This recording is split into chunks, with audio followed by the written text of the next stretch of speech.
Eu gostaria que você tivesse o máximo de respeito por esse momento e que todo o espírito festeiro que possa estar no seu coração, ele seja dissipado agora. Nós não estamos em nenhuma festa, nós não estamos em nenhuma comemoração, não há motivo nenhum para se comemorar nada. Nós somos a pior geração de cristão de todos os tempos, vivemos na pior geração de todos os tempos. Nós estamos vivendo uma crise aguda, nós estamos a um fio de ver uma geração inteira entrar no inferno. Eu fui pregar num congresso uns tempos atrás, estava festividade, barracas e tendas e isso, aquilo. Eu comecei a pregação e disse: o que nós viemos comemorar aqui? Nós não temos motivo nenhum para festejar. Se o aborto está dentro da igreja, a pedofilia está dentro da igreja, o adultério, o divórcio e o segundo casamento estão na igreja. Se o altar tem sido um picadeiro, os pastores têm sido palhaços e os membros têm sido meros espectadores a serem entretidos. Nós não estamos aqui falando da sua melhor vida na terra, nem da sua roupa, nem do financiamento que pode ser aprovado, nem do casamento do solteiro. Aliás, eu estou pouco me importando por seu emprego, por seu salário ou para o seu cônjuge. A minha grande dor no meu coração é a sua eternidade. Onde você vai passar a sua eternidade? E onde os milhões que estão morrendo todo dia sem Cristo vão passar?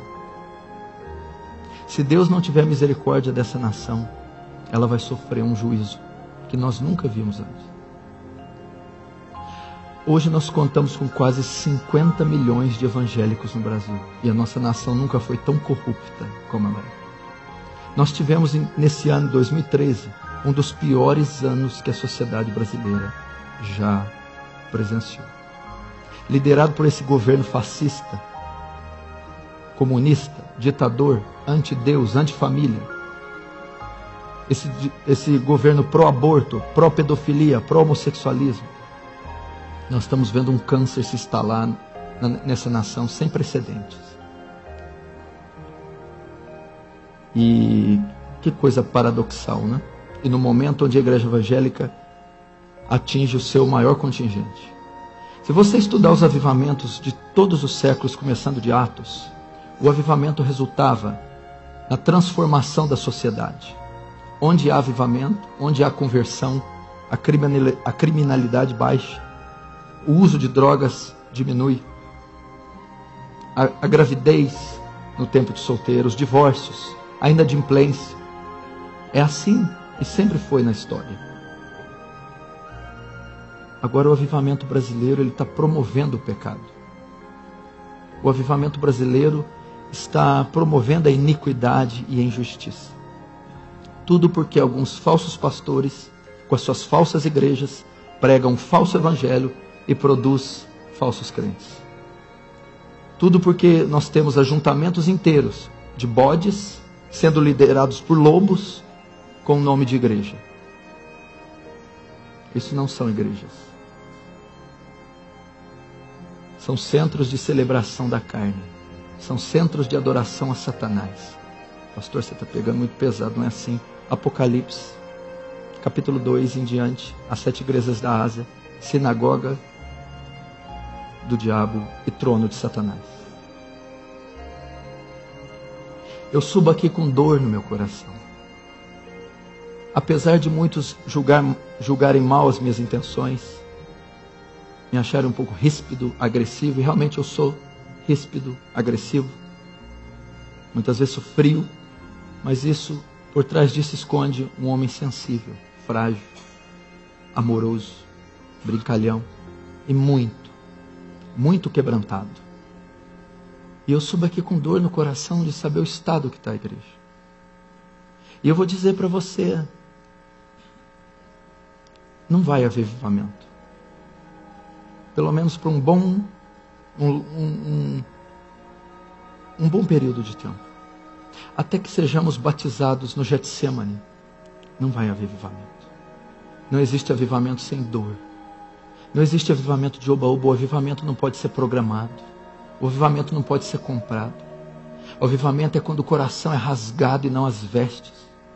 O avivamento é quando por trás de um evento, por trás de uma congregação, por trás de uma cidade, de uma cracolândia, de um prostíbulo, tem homens e mulheres sangrando joelhos, dias, meses, anos. Quando há choro compulsivos e soluços e gemidos, até que Deus use de misericórdia e alcance os perdidos. Para haver um avivamento que ocorreu em Atos 2, teve que haver um batismo de Getsemane.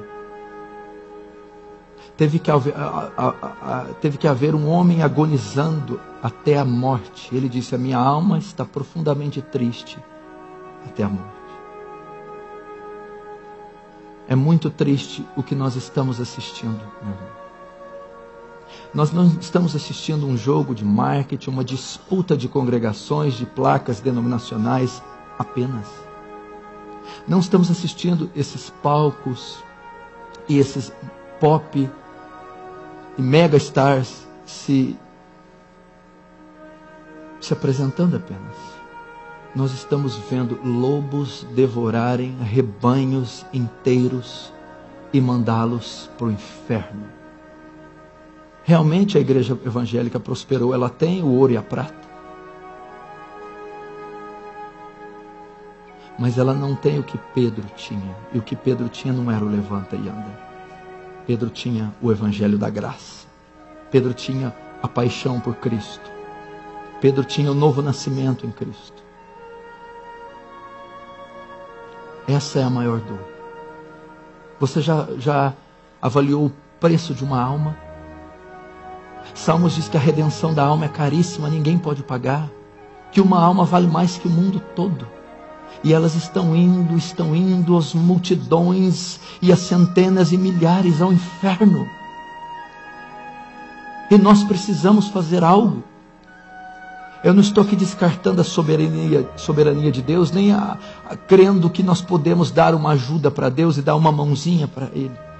Mas foi-nos confiado uma lei, foi-nos confiado uma missão, foi-nos confiado um grande comissionamento, uma grande comissão, foi-nos confiado um santo evangelho, e ai de nós se não pregarmos o evangelho.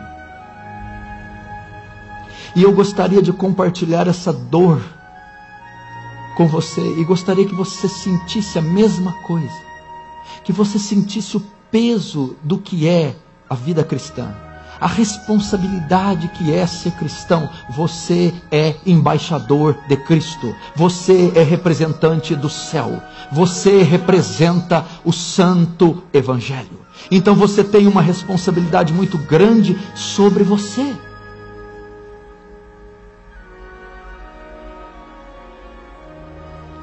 São necessários mais do que conferências. São necessários mais do que livros. São necessários mais do que ajuntamentos e bandeiras hasteadas em nome de reforma, em nome de evangelho radical. Nós temos o movimento dos desigrejados que clamam por isso, os revoltados. Odiar a teologia da prosperidade não te faz salvo. Odiar o falso evangelho não significa que você ama o verdadeiro. Muitas pessoas estão revoltadas com a teologia da prosperidade. Estão revoltadas com o R.R. Soares, com o Edir Macedo, com o Silas Malafaia, com o Valdemiro Santiago, com os neopentecostais. Eles odeiam esses homens, mas eles também não amam a Cristo. Eles não têm uma vida transformada.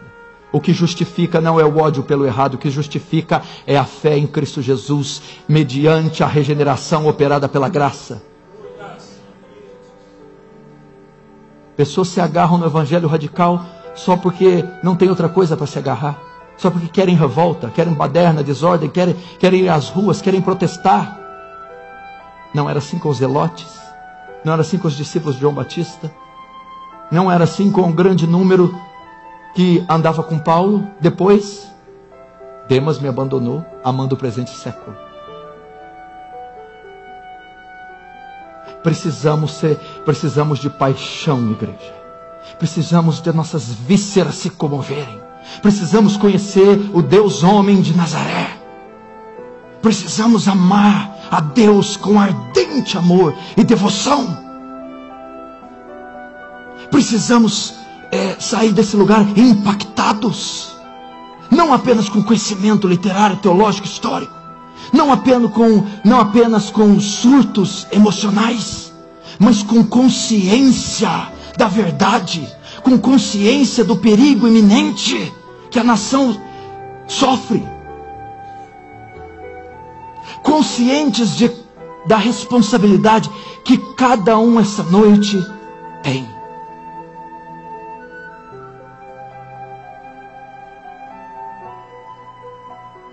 Estamos falando de céu ou inferno, vida ou morte. Se você voltar para sua casa e as coisas continuarem do mesmo jeito, é sinal que isso aqui não funciona nada e nenhum dos pregadores transmitiu o que Deus queria e o evento em si não cumpriu o propósito. Pastor, você não pode me julgar pela minha vestimenta, nem pela minha conduta, nem pelos afazeres. A Bíblia diz que eu posso. Que se conhece a árvore pelos frutos, ações, pensamentos, omissões, palavras, atitudes. Se o Evangelho não for demonstrado em atitude prática de vida, não é Evangelho. O Evangelho não é baboseira filosófica. O Evangelho é prática de vida. Nós devemos ir para nossas casas e iniciar uma reforma primeiro em nossas famílias, em nossos corações, em nossos lares, na escola onde estudamos e no trabalho onde executamos a nossa profissão.